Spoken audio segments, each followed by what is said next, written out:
تجري من تحتها الأنهار خالدين فيها ويكفر عنهم سيئاتهم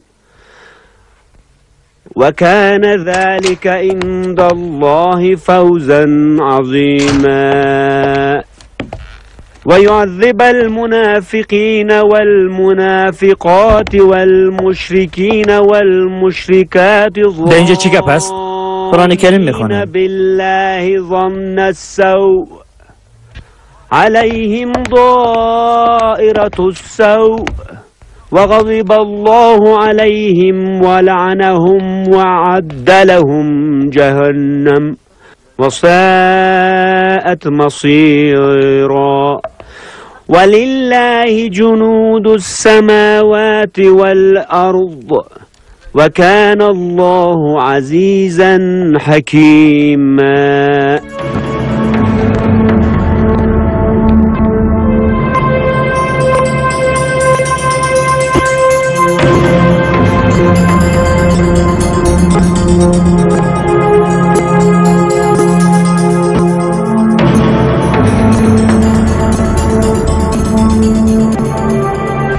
شما در اینجا چیکار میکنین؟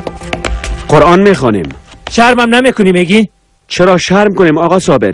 در ماه رمضان قرار داریم. قسمی که میفهمین این ماه مبارک در عین زمان ماه قرآن هم هست و ما هم وای وای وای اعتراض ها؟ ما به خاطر قرآن خواندنتان پیسه بدیم یا به خاطر کار کردنتان؟ اما فعلا وقت نان چاشت است، به کسی ضرر ما نمیرسه. من در این فابریک عادتهای قرون وسطا را من نکرده بودم، اما من هدف شما را خوب میفهمم.